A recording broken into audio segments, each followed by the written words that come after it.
Be like, hey man, stop drinking that pop and get your life together. He comes smacking pops out of people's hands. What, Let me get a large Coke. Pow, get your life together. what you talking about? This right here? You talking about this Yeah, guy? that guy. I feel like This guy that's right it's, here. it seemed like he just walk around unhealthy places. Get your life together, brother. We call That's this it. guy Mr. Intensity. You know, coming to a neighborhood near you. He coming door to door. Smacking y'all around. You know what I'm saying? This man's health week.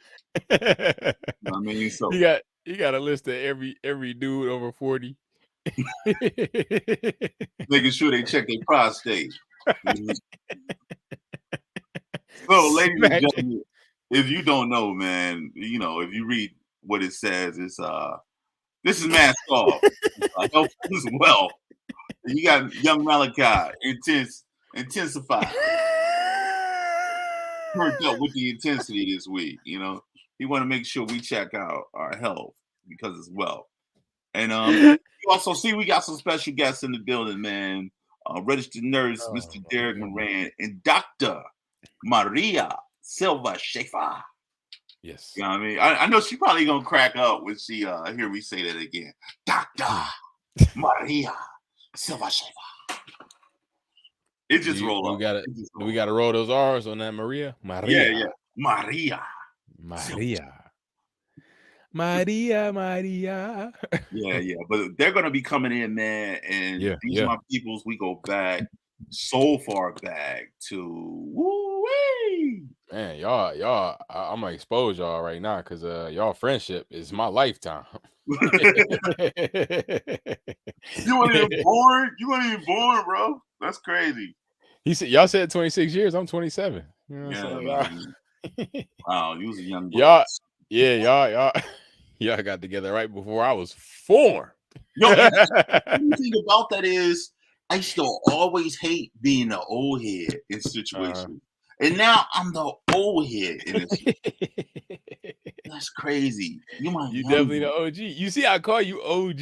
Like it's not a game. I see. You know what I'm saying? And if you didn't know, this is the young boy and the OG at it again. You know what I mean? So shout out to you for being here with me, my brother. Yes, sir. Glad to be back, my brother. How was your week? Man, let's get your intense pick out of the place here. Let's move the intensity. You can't have too much of that, right? Yeah, because he wanted to know how your week was too. Right. It's like everything he asks is intense. Like, how you doing though? How you doing? How was your week? How's your health? Oh man, let me hurry up and answer before he get mad. My week was good, man. Today actually was a great day, man. I had one of the best days I had in a while, man. Very productive. Just getting things done, man. Feels good to get things done. So my week was pretty good. I'm learning so much, man. I'm learning so much. Had a great show at Burn Barn Grill, man. Great time, man. Great time at Burn Barn Grill. I'm really excited about my growth as a host and as a comedian. I got to see Aria Tuesday at the Detroit House of Comedy. She did her thing. Monday went to Punchline. So a week of shows and performing. I filmed Wednesday as well for this series I'm in called Reverse. You know, doing my jobs, man. I'm grateful to have all of these gifts, man, and I'm working them. I'm really, really grateful. I'm just was reflecting on all the things that I do and like where I started from, you know what I'm saying? And for me to be performing pretty much every day of the week, at this point now. So having some type of art form every day of the week, I love it. So I had a great week, man. That is super dope to hear. Man. You know, I'm proud of you. I say it all the time. I'm proud of your development. I'm proud of the fact that you keep pushing on and motivating yourself. But always, and I'm gonna say this in private and out in public, always take time for you, because at the end of the day, you can give so much to everybody else and never have time for yourself. and lose yourself. Absolutely. So always be in a position to take time for yourself, and that's my OG advice. Thank you. Take time for Appreciate you. it, OG. Before you'll be wondering where those solid relationships dissipated, Mm-hmm. So that's that, Absolutely. Got you. I got you, man. And I'm definitely learning that too. Learning the balance of life. You know what I'm saying? Learning to intentionally take time off, intentionally take, vacation time. You need that. You feel me? You need that. So absolutely, man. I appreciate that too. That's what's up. How was your week, my brother? You about to say something? I was gonna say I love the 1-2 punch with the microphone and the headset. Because Oh yeah, thanks, man. It gives a certain I'm here on location look. Oh yeah. Oh, you like the reporter look? We're live at Malachi's house. We have a spaceship and moon behind us, representing that we are taking off. Yes. Yeah. I got you. Yes. You threw the oop on that one. I had to, man. I love it. Love it. Yo, so you asked me how was my week. My week was interesting. I went and I saw some things and I conquered some things. So Beautiful. I'm gonna explain this way. I needed to pick up a little small time gig, and I did my research and I found one at the local theater in our area, which is downtown. It ends with an X, starts with an F. So I will be down there. Fox? Yes, my brother. I will be working at the Fox, my brother. Yeah, I'm gonna be down at the Fox. Oh yeah, I'm in now. I got a little pissed off. Why? Because they said I can't take pictures with the celebrities. Oh man. So let me tell you what DJ Touch said. DJ Touch said, "That's right, because you're supposed to be working." Said, you're a hater. She ain't had your back. She had my back. And also she said, if I was down there taking pictures with celebrities, they would get mad at me and fire me because I'd be talking too much. I said, whose side are you really on? She wasn't on your side at all with that one. Wasn't on my side at all. So this little part-time gig I got, I'm excited about it. I went to the orientation yesterday, and I have to say, man, they run a tight little ship down there. It's together. The orientation was dope. It was a nice presentation, so I was really, really taken back by that, And other than that, man, my week been normal, just touching people one life at a time, Hold on, man. I got a couple more questions on that, man. I was gonna gloss over that. Nah. You can't gloss over the Fox OG. You know what I'm saying? That's a prestige venue there, my brother. What exactly you doing? You doing ticketing? You doing where you at with it, man? I'm gonna be out there helping people. Okay. Form good. How many? Two? Follow me. Yeah, so I'm only doing a little bit of that. Gotta keep them on hold while the show going. You feel me? It's only when that's it. I understand. I'm gonna need you to wait, sir. I know you're good at that, man. So I'm proud of you, man. Soft tones. So that's how you're gonna have to get them right there. Right, you gotta hit. And you always gotta do a nod in there. I don't know why they do that, but they be so express. Right. Hey, hold it right there. You got two? Okay, follow him. He's coming. Look, he's coming your way. You're waiting. Ticket. Don't forget the ticket. Two's coming. Get that ticket. Two's coming your way. Two's coming your way. Two coming your way with the walkie-talkie. You got the shoulder, boy. Yeah. Two's coming your way. Be on the lookout. Okay, great, super. Be my lookout. That's good. Good job. Great job, Sarah. You always. So when you start, man, you walk away. What'd you say? When you start on that? Next week sometime, I believe. Nice, man. Yeah. Nice. Next week sometime. I'm actually will be at the Detroit of Comedy, which is right there next door where Hockey Town is. Yeah. I'll be performing there this Tuesday coming up. That's what's up. One day you'll get in the Fox. I know it. Yep, absolutely. I'm gonna get your autograph at that. Oh yeah. We're gonna take pictures on that. We're gonna take pictures on that. I'm getting fired that night. I'm getting fired on that one. Hey, that'd be the night too, because I got you after that, man. Like, you know what I'm saying? I'm getting fired. Like, this is my young boy. You know what I mean? And then I'm gonna invite this guy, Mr. Intensity.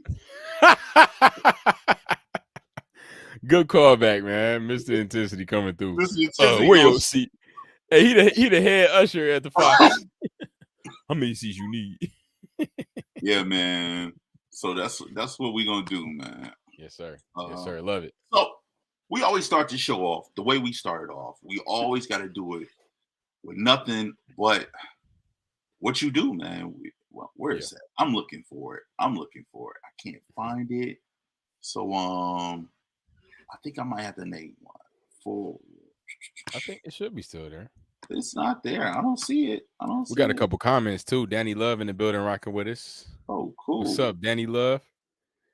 In the regular comments, like the stream. Oh, that's YouTube. That is YouTube. Never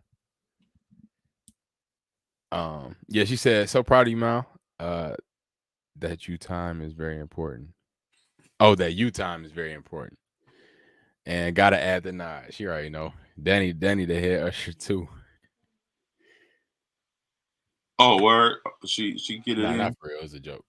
Oh, okay. She the leader of the praise team, though. Praise the Lord. You always gotta have that. And we are live on location. As you come and get your seat, please. Yep. Follow me. Okay. All right. Well, here we do things on the fly too. So I'm gonna give it to you. So you Let's get it. A minute. Turn me up. I'm about to freestyle this like a beat. Say no. What's up, y'all? Just like Mr. Intensity on the flyer, I'm coming with a motivational minute to say, be the boss of your own life. Be the boss of your body, your soul, and your spirit, your mind. Be the boss of you. You don't want to let situations dictate what's going to happen with your body. You want to dictate what your body's going to do. You control, you command with your mind, your health, your body, your wealth, all of that. That's on you. A lot of times we just give in to situations, we give in to life, or it's just the way my body is. Nah, you can change it. You can go to the gym. You can eat better. You can make the changes to improve yourself and get to the point where you want to go mentally, physically, emotionally. It's mind, body, and soul. If you are the boss of that, you control, you command, you demand what you want out of life and what you want your body to be and the condition that you want to be in all areas of your life. So be that boss, take control, and take command. That's a motivational minute. That is super dope, my brother. Super dope. And I'm really taking that to heart, being controller of my own destiny. You know what I mean? There's so many practices. And that goes with health and wealth. That goes with everything that you're going through mentally, physically, and emotionally. Yeah. So that's very insightful to take in. And I appreciate you for that, my brother. Oh, you're welcome, brother. Yeah, it's important, man.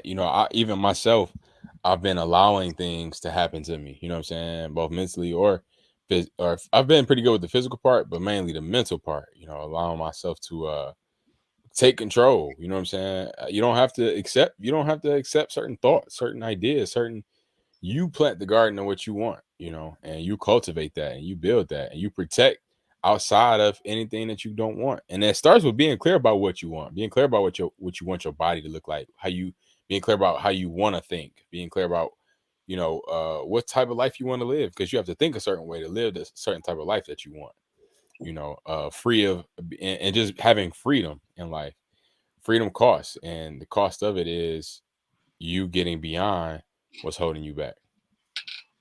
Super dope words, my brother. Super dope words. At this point, man, we gonna move to. We got a couple comments in here. Yeah, Danny Love, she's still with us. She said true with the honey bun. So shout out to Danny Love rocking with us. What's up, Danny Love? You in the building? I see you. You doing big things. Yeah, she is. Danny Love is definitely doing big things. She's a comedian, actress, author. So y'all go check her out. She's super dope. Also part of the One Mic Gang. Shout out to the One Mic Gang.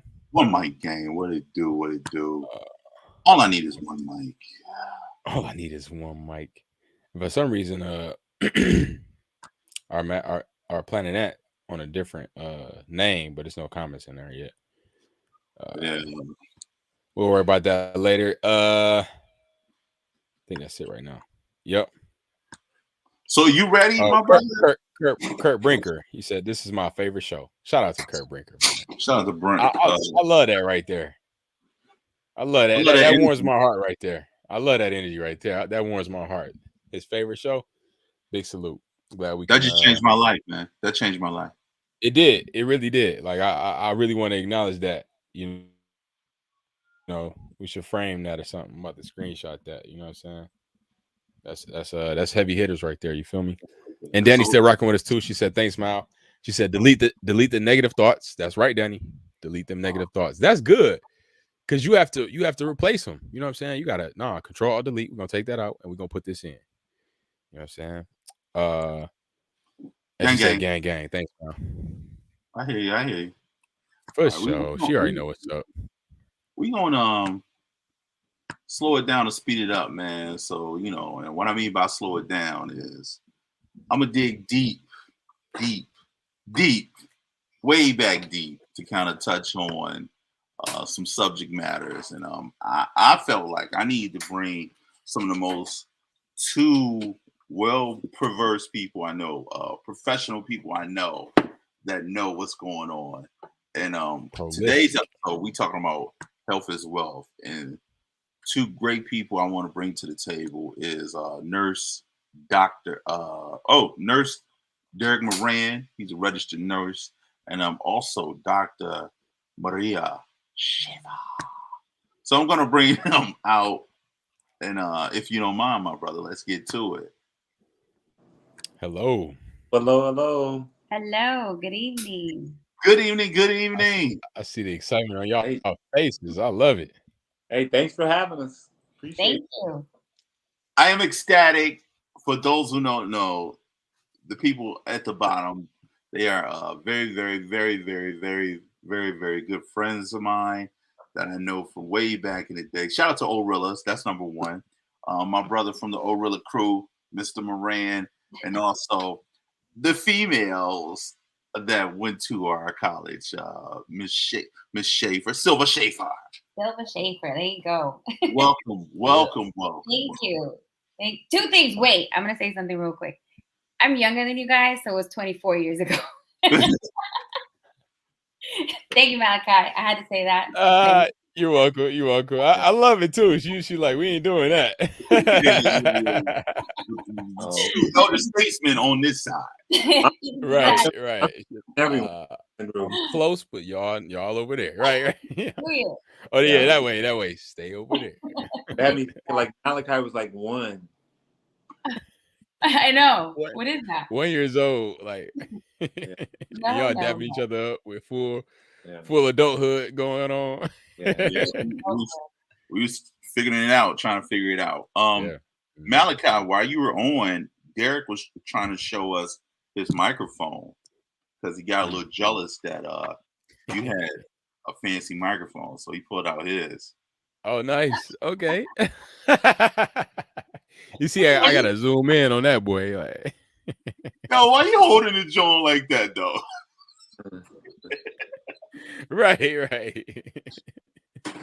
Oh man, that's so funny. All right, we at the top of the show, and I just want to say, man, thank you all for coming on.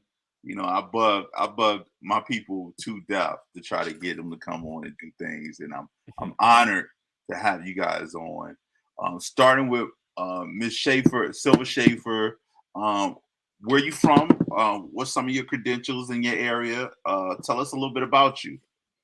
Well, good evening, guys. Thank you so much for having me on here. I'm actually from Miami, born and raised, and 305. And till I die, right? But I love it. Represent. I feel it. Exactly. And so I graduated with my doctorate in social work. I've been in social services for 20 years. And the last 10 years, I've been in the hospital, acute care hospital setting, in the ICUs, primarily in the last few years. So I have my master's from Barry University down there. And then I got, previously to that, my bachelor's in criminal justice with emphasis in social worker with you fine gentlemen and at Defiance College. So here I am, happy to be here. So dope. I'm so proud. Look at me. I'm smiling. I can't stop smiling. Me either. I'm so proud of you. And Mr. Derek Moran, who are you? Where you from? What's up with you, my brother? Well, I'm from a place called Van-Ort, Ohio, originally, which no one knows where that is, and you guys didn't know where it was until I moved from there. We did. And met you guys at Defiant. And I have also been working in the healthcare field for a little over 20 plus years. And I originally had got my associate's degree in nursing and then went back and got my bachelor's degree in nursing.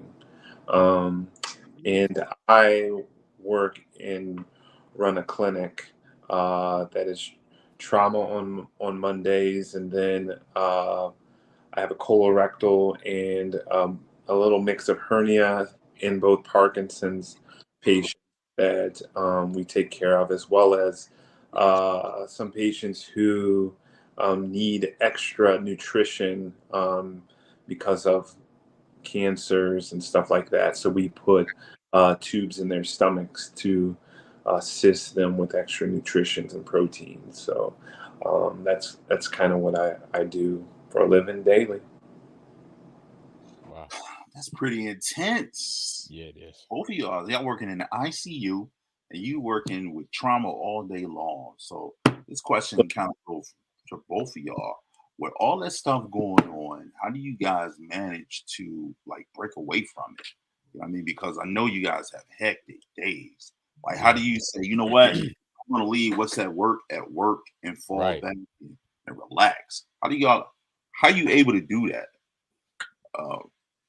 Yeah, even with like the mental stuff that y'all see, like how do you like ignore that stuff? You know, I'd be scared about going to sleep. Like, it's true. I mean, I've been in the front lines of COVID for the last 2 years, 8 months, and part of what my manuscript for my doctorate was trauma-informed self-care for healthcare providers post-COVID. And the goal of implementing that in the hospital setting is, you know, everybody waits for you to go home and de-stress and all of that to practice self-care. But what I would love is to incorporate that, you know, as a part of your day. You know, you take that break.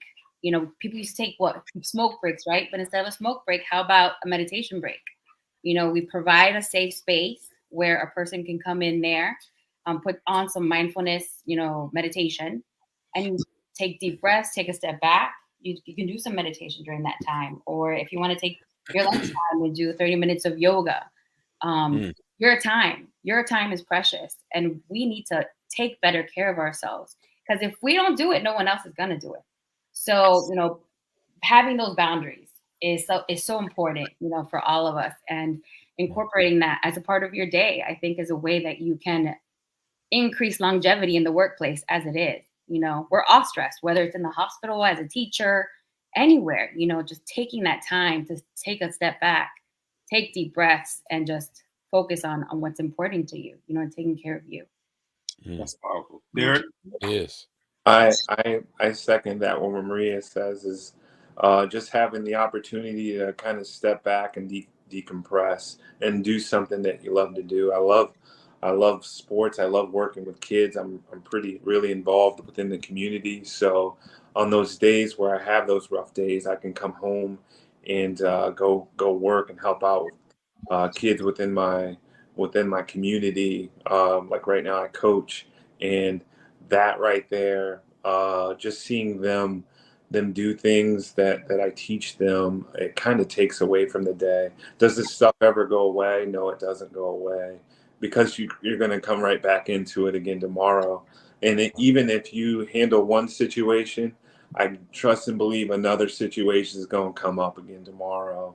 And like Maria said, with COVID, it's definitely put a new spin on things that wasn't there for the past 15 years that I've been doing this. And now it is, because it's just one of those things that it just kind of lingers around every room, whether you want it to or not. It just kind of hangs out like a dark cloud, it seems like, at times.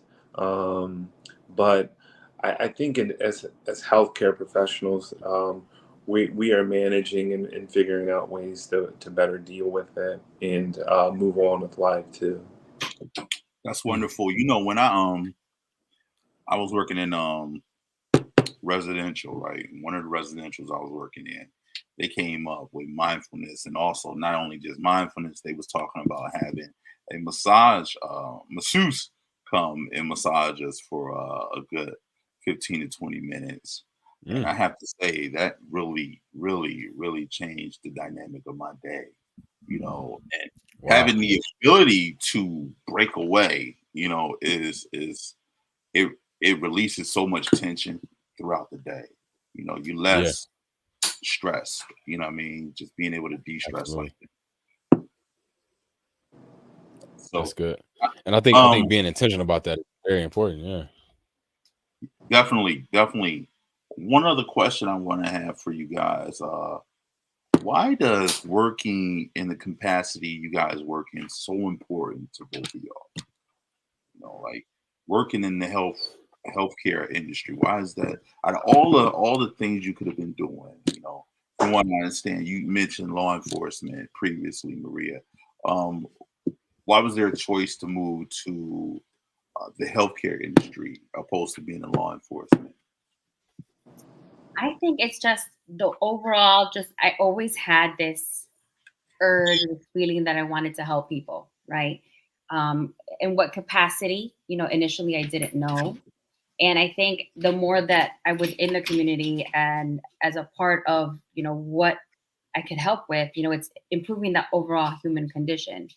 And I think it's just, you know, leaving the world, or even a person or a family or a child, better than when you first met them, and just being that light in their life or in their community or in that workplace, even, you know, sometimes people at work can even be, you know, kind of Debbie Downers. And if I'm going to be the one that wants to help them improve the way their outlook on life and in their daily, you know, day to day, I think that's just something I've always loved. It's just, you know, making people laugh, making people feel good, making them feel appreciated and understood and heard. Those are things that I love to do. So that's what drew me to social work, right? Right. So, and Derek, and how about you, Derek? For me, you know, I was the first in my family to get a college degree. There's no one else that's done it yet. So that was one mark that I wanted to do.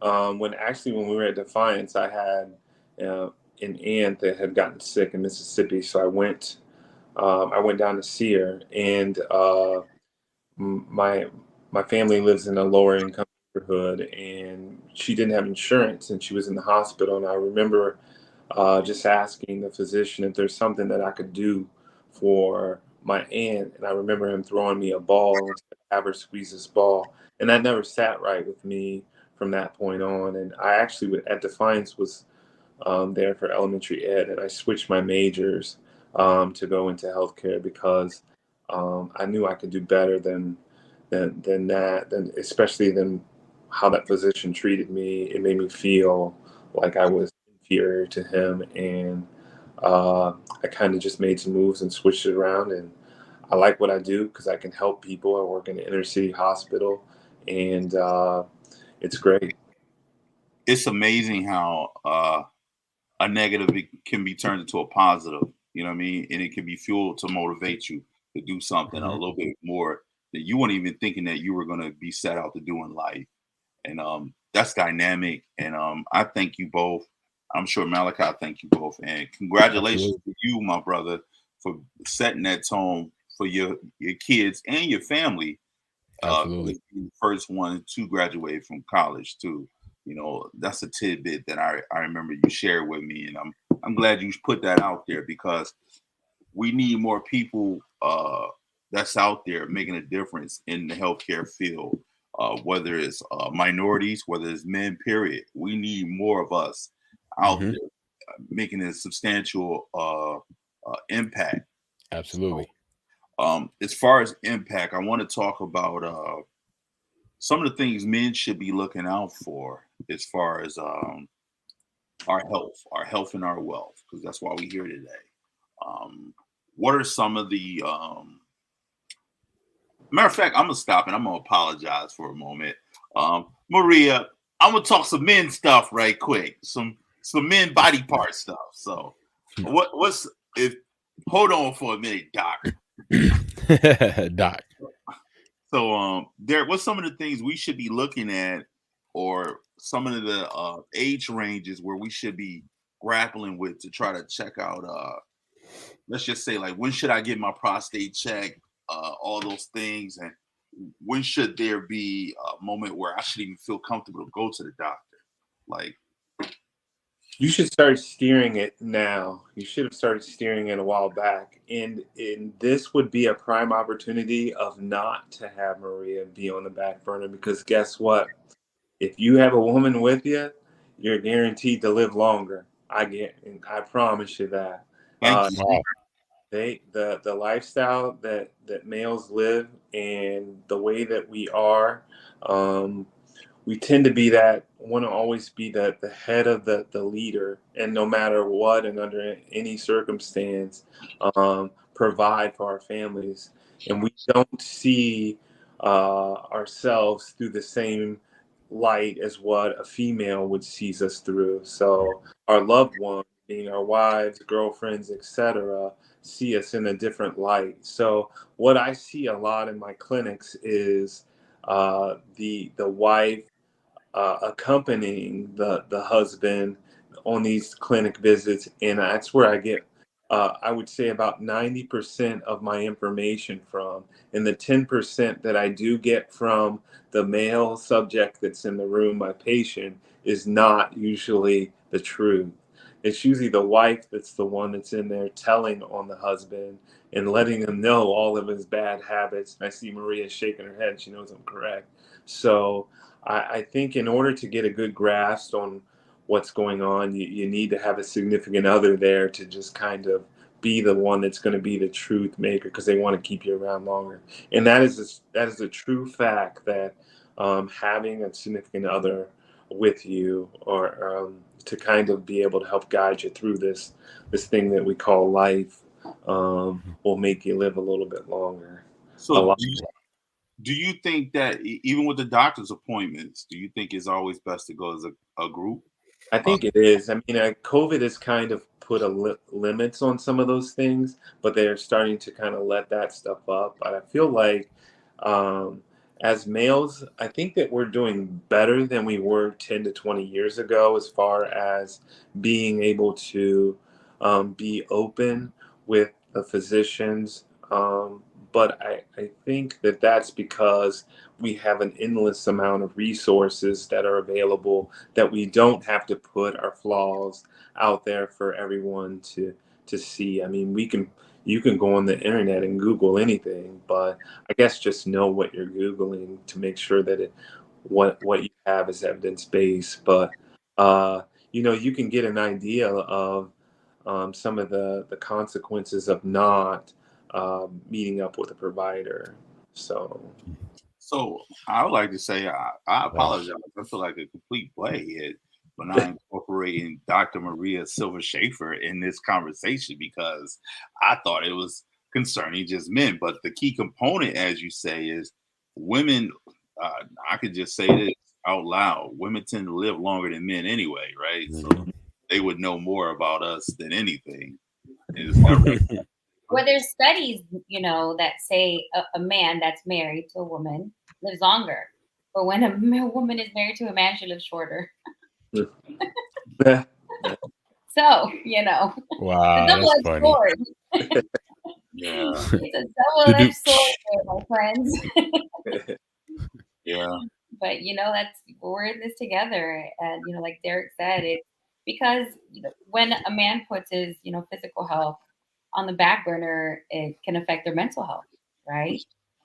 Because when a man's mental health is overlooked, it takes a toll on you, mind, body, and soul, because your overall health expectancy goes down, your overall health, these unexpected, mental health conditions that are overlooked can then lead to high risk behaviors, more drinking, more alcohol, more gambling or other forms of addiction. And so that's why it's important to get, that help for yourself physically and mentally, because we're all impacted. Everything is connected. So it's super important. So let me ask this question from the ICU standpoint. What are some of the craziest things that you've seen in the ICU, Doc? Oh, the craziest things I've seen. I mean, we have overdoses. I'm in central West Florida, right? West Florida is where I'm at. And so we do have, some fentanyl, some heroin down here. And the facility I'm at, it's a transplant facility. So we have a lot of transplant patients. We do liver, kidney, heart, lung. And a lot of that, we also have an ECMO machine, which, does a lot of work that the body needs to do that can't be done. So we have just very high acuity patients that are really sick that are coming into the hospital. But we have our John Does that come in, or Jane Does that come in, and then we have to find family for them. And this is, getting those phone calls, some family members getting those phone calls in the middle of the night. Hi, not in the middle of the night because I'm not there in the middle of the night, but Monday morning, let's say after a weekend, I'm making phone calls. Do you have a family member that might live, in West Florida that you haven't had communication with for how many years? And here I am trying to find a decision maker for them because they're not able to. Wow. So, yeah, it's rough. It's difficult. Do you find yourself physically connecting or emotionally, I should say, connecting with patients or situations that you kind of empathize? Absolutely. I mean, this past week, I had a 30-year-old with congenital heart disease that she came in with, but it was a high risk pregnancy, and so she had the baby 2 days before, but then suffered an aneurysm, and then was life flighted to our hospital so they can put her on ECMO, and she ended up passing away. I joined this family in prayer. How not, having a 30-year-old first time mom lose her baby and her young husband right there with her family. And of course, emotionally connect to that kind of situation. And it happens more often than not. I don't think you can be, empathetic without, relating to somebody. I'm thinking in my mind while I'm in this hospital room, I'm a sister. Her brother was there. I'm a wife. I'm a daughter. So I'm an aunt. Those are all things that we all can relate to. And yep. Interesting. Sorry, Debbie Donna. No, I asked you. So great answer. I mean, that's the nature of the game. So I commend you for handling all this for years. I know you've seen many cases with these things that just attach you emotionally. So, I commend you both for being able to take care of yourselves. That's a testament to how well you all take care of yourselves to help take care of other people. So, thank you. Yeah, and I just wanted to say too, like I know even with Derek's case, he does a good job of separating. But what I want to know is when it comes to working in the clinic, are there repeat people that come there, or are you dealing with somebody different every day with a different circumstance? How does that necessarily work? So in the clinic, and then I'm sure with most hospitals, you have patients that come in, and it's kind of almost like a revolving door. And like for me, it's an opportunity because you get a chance to have contact with them, and I develop these relationships with these patients where it's kind of like I'll give them just enough, because compliance is normally one of the biggest issues that I have with my patients, meaning that they will not take their medications, or let's say that they have a big abdominal wound that needs these dressing changes, that can't have the insurance or doesn't have the insurance to be able to afford a wound vac, which is a vacuum that we put on there with a sponge that kind of sucks out all of the infection, and it makes and it even doesn't have the infection, it just makes the wound heal quicker. So they can't afford that. So we would have like dressings, and I would give them enough dressings to get them through a week, set them up with another appointment the following week. That way they would keep coming back, because if not, they're not going to come back. And even if I can get them to come back, because the alternative to that is that they're going to be using up our resources in other ways, which would be like in the emergency department for an infection, which then is going to be a hospital stay, which is going to be a bill they can't pay, which means the hospital or the university or wherever you're going to work at is going to eat the cost. So me giving them some supplies weekly is small on the spectrum of things when you look at the whole picture. And that's what I like to do with my patients. And that's what I've been doing for years. And it works out, or it's been working out really great. So do a lot of doctors and nurses think like you guys? Because we all go to the doctor if something's wrong. You know what I mean? But you don't find that personal touch. You know what I'm saying? Everything is, hey, look, you got to talk to the social worker, and see if your insurance is going to cover it. You got to talk to this person. No, you can't stay an extra day. You know what I'm saying? And they move you like you in, you out. You went in, you out. No, we're going to give you some antibiotics and you're out of here. You know what I mean? So to have that personal touch, it goes a long way. And I don't know if that's just a testament to where you guys work at, if that's the mindset in which they have, or is that a personal thing? So I don't know. Tell me. Well, I think, as because I'm a social work case manager, right? And that is part of what we do to help, with reduce hospital readmissions, increase compliance, like Derek said, increase follow-up appointments. That's what we do. That's the nature of what a hospital case manager does. You want to make sure that a patient's getting appropriate medical care while they're in the hospital and post-discharge. And so, like Derek said, when a patient is unfunded, we try to provide them with, those wound care supplies, ostomy supplies. Of course, nobody likes to give away free stuff, but if it's a patient that doesn't have insurance and can get to the community clinic until, Tuesday, and they're being discharged on a Saturday, you want to make sure that it's a safe discharge. And, people always have that misconception where, oh, they're going to kick me out of the hospital. I have nowhere to go. I mean, we're not going to kick you out of the hospital. If there's nowhere safe for you to go, by all means, the hospital might have to eat the cost, but it needs to be a safe discharge plan. And that, I think right now, it's so important, because guess what?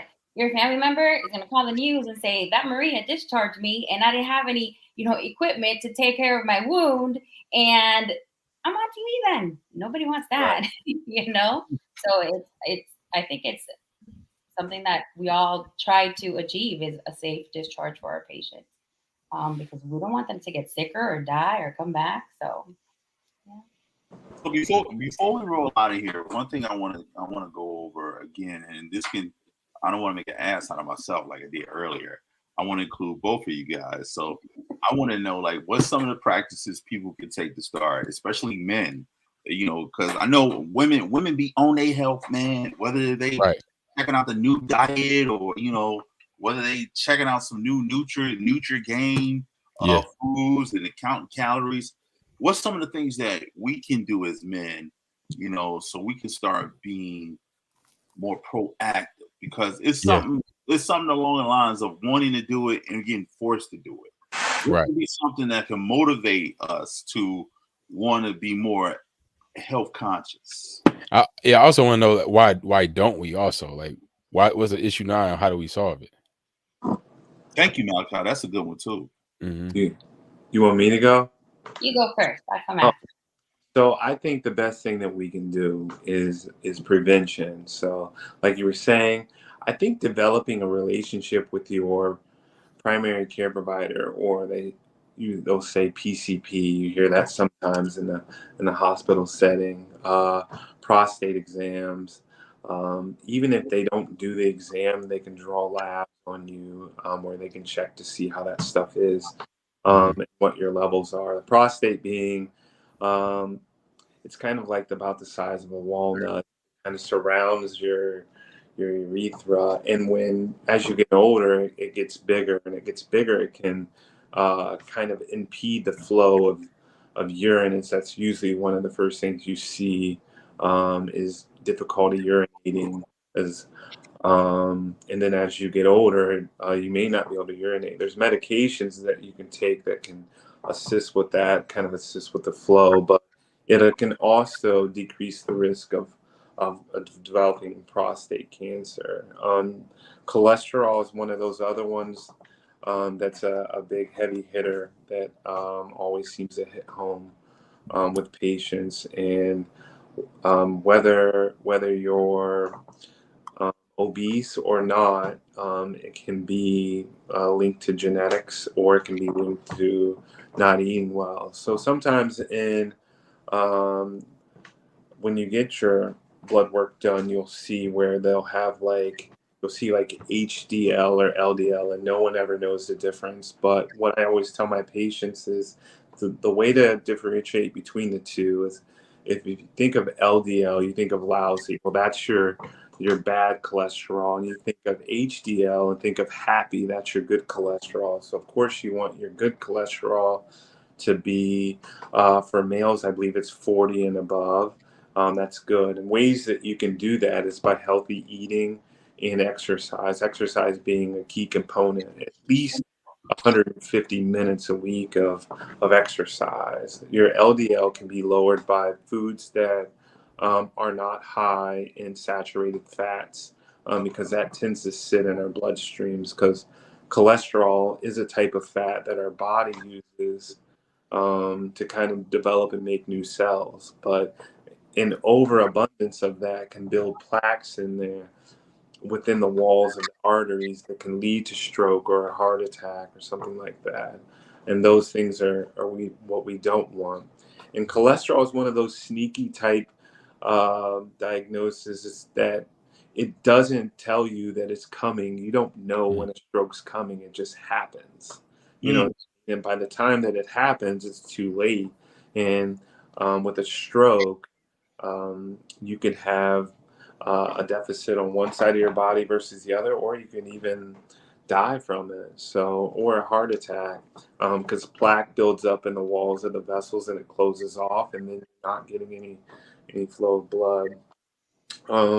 Another one would be blood pressure. Making sure our blood pressure is the 120 over 80 would be normal. Anything higher than that, if you would see, let's say you got a blood pressure of like 140 over 90, you are now in stage 1 of like what they call hypertension. You'll hear someone say that, which poses an issue, because the higher that your blood pressure gets, the more risk that you are of having either, once again, a stroke or a heart attack.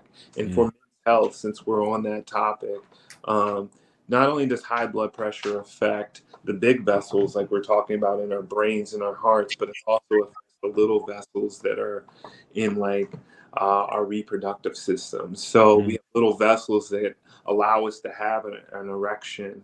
And if you continue to have that uncontrolled hypertension, that can lead to impotency, which means that you can have an erection. So since we're on the topic of men's health, that is something that poses a real big concern. Especially it can happen at a young age. And I think Cialis pills. Don't want to be taking those Cialis pills. Yeah, well, sometimes those won't even work either. So, whoa. It just all depends. I think the last thing that I wanted to kind of hit on would be diabetes. Type 1 diabetes versus type 2. Type 2 being that your you're not insulin dependent. The body is still making insulin, but it's not really getting enough insulin to be able to take care of all of the glucose molecules that are in your body. Type 1, you're not making it. Usually you're insulin dependent. So what they do is a test called a hemoglobin A1C. You'll hear them say that. And that's when red blood cells that can last in the body for about 90 days and then they die off. So within that, glucose molecules or sugar can ride around on those red blood cells too. So we're able to take and get an average blood glucose for 3 months, and that's where you hear them come up with the word hemoglobin A1C. So most diabetics are well aware of they have like high blood sugars or if they don't. That's pretty much what I got. So ways to kind of, I guess the best way to make sure that none of these things happen is to eat healthy, eat good. If you have foods that last greater than a week, those foods probably are not good for you. If you have foods that last less than a week, those foods are probably good for you. And that's the best that I can tell my patients, because if you think about it, potato chips, they can sit in the cabinet forever, but if you put fruit out, it's going to rot within a week or a week and a half. So that's pretty much what I got. I'm sorry, Maria. No, you're fine. I thank you for mentioning all those things. And you know what? One of the commonalities with high blood pressure, diabetes, cholesterol, and all of that, guess what? Are minority populations, right? Mm-hmm. Social determinants of health. Right. And so it's so important. And it's part of, like as you were asking, where did it, how do we take better care of ourselves, right? I mean, the intergenerational trauma. If my family didn't take me to the doctor regularly, I'm not going to go to the doctor regularly. Wow. It's so important, that we break those cycles, or even, as a Hispanic woman, my mother didn't talk to me about things that she should have spoken to me about. And I think, at our age, we can talk to, our children about the things that our parents were embarrassed to talk to them about, whether it's, physically, it could be mentally, socially, all of these things that we can take away. What is it now? Toxic masculinity, where that machismo and the anger that's passed down from, father to son, or, that the ego, all of these things need to be put aside, because health and our physical and mental health is so important to take care of, to make ourselves feel good and take care of ourselves, our kids, our friends, our families. So it's all really important to break that cycle of not being able to talk about things, because we're human. We're all human. We all can learn from each other and treat each other better and practice kindness. And that's important. Wow. Well said.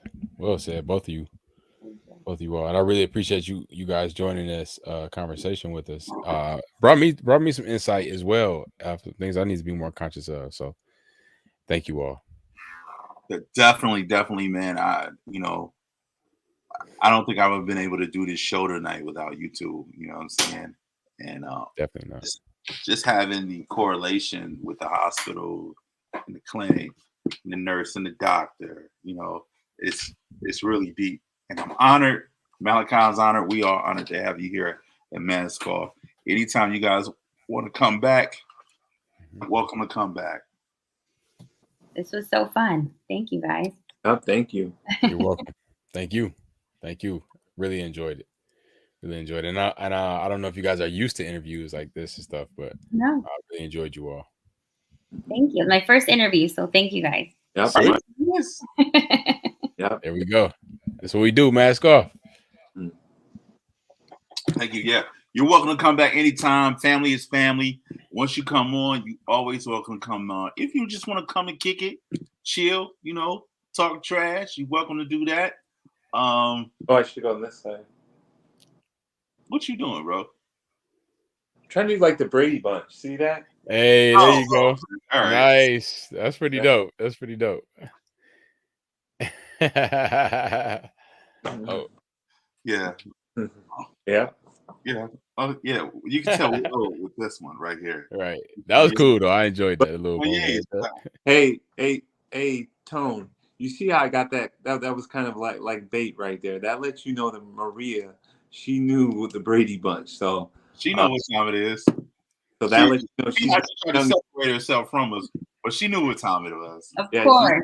She's not as young as she thought she was. Hey, you said one mic earlier, and I'm going to go see Nas next month. I heard that too. So tell her a little bit about what One Mic is. Yeah, so I'm a comedian, and I'm in this group called One Mic Entertainment, and we're a group of entertainers, comedians, and we all took the same class under Mike Larry, and he started the group, started the brand. We push each other, and really try to dominate. We don't try. We out here getting it, so it's fun. That's what's up. That's what's up. We got a couple comments. If you guys want to stick around with the comments, we can, and then after that, we up out of here. I mean, like I said, I told you I wasn't gonna keep you for hours and hours, but I just appreciate you going. You know what I'm saying? I hope we weren't too long. Give me these comments right quick so we can be up out of here. Yes, sir. We got Tom Schultz, Game Time Tom. He said, "Yeah, my significant other has told the truth to the doctor." Game Time Tom in the building. Danny Love, she said, "Right, I do that on my breaks at work. That's a great idea, doctor." When we were talking about the meditation. Danny Love says she goes and takes her breaks. That's awesome. Sylvia 1991 gave us a thumbs up and some hearts. Yay! Yeah. Must be people's. My sister-in-law. Yay! Oh, that's nice. That's nice. Thanks for tapping in with us. Danny Love again. She said, "True. I learned that in psychology a while ago that homicide rate increases for the man after a divorce." And she said those studies are true, doctor. Mm-hmm. Yes, indeed. Yeah, man. Anything you guys want to shout out, this is your moment, this is your time. Anybody out there, give you a shameless plug, whether it's to your family or to the person that's working right next to you in the clinic, you're welcome to give a shameless plug. Boom. Go, Derek. Shout out to my lovely wife, Alina. 25 years and 4 children. I have one, Eva J, and then I have another one, Maddox Moran. I have another one. Her name is Kaya Moran, and then I have another one, Jackson Moran. So, you all right? Beautiful. Oh. Looking around like he don't know who they are. What's your name again? Taking attendance, right? We got. Hold on. You got a red shirt on. Wait, hold on, but Malachi, you gotta tell him you come. Right. Usher you down. Good callback. That's called a callback right there. Good job. Right. You with the orange shirt. Excuse me. Came in late yesterday and I saw you. No, come here. The one that broke curfew. Get over here. Right. I'm assuming that's it for you, brother. I got an injured child. All right. While you get on here, they got injured. No, she's injured now. Yes. She's like, I have to be quiet. So. Aww. You want to go? You want to go? I'm gonna have to go. Okay, have a good one. Nice to meet you. As soon as he started naming the children, he's like, "And Jackson, what's wrong with you, Jackson?" Right. The one that hurt him. So that's okay. Discipline, and I have to take care of my other child. As soon as he said the name, Jackson. Yeah, Jackson, come here. All right. It's good seeing you, my brother. I love you, my brother. So nice seeing you. See you guys. Hi, you guys. Well, my shameless plug. Let's see. My family, my newlywed husband. I'm keeping him alive. Congratulations. Yes. Congrats. Thank you. Jürgen Schaffer. Yep. And then, my family, the Silva family that's always been so supportive, and my doctorate and social work family and hospital family. Just thank you. You guys, thank you for this opportunity. It was so fun. Thank you. And good to see you again, my friend. Thank you. Now you have to close it with Maria Silva-Schahfer. Maria Silva-Schahfer. Yes, I love it. Maria Silva-Schahfer. There you go. Thank you guys so much. You're always welcome, man. Make sure you tap that like button and subscribe to the channel too. So done already. Done. Done. So you can get an idea what's going on. Tell your peoples, tell everybody. This is us. This is what we do. We're in these streets every Friday from what we in the streets from 9 a.m. Every Friday at 9 a.m. 9 p.m. I'm saying 9 a.m. Yeah, where you at, 9 p.m. You know, every Friday at 9 p.m. This is what we do. This is Mask Off. This episode, Health is Wealth, with some awesome guests. Awesome guests, Derek Moran and Dr. Maria Silva-Schahfer. That could have been a little extra, but we're going to end it with Mr. Intensity. Talk to him. Get your life together.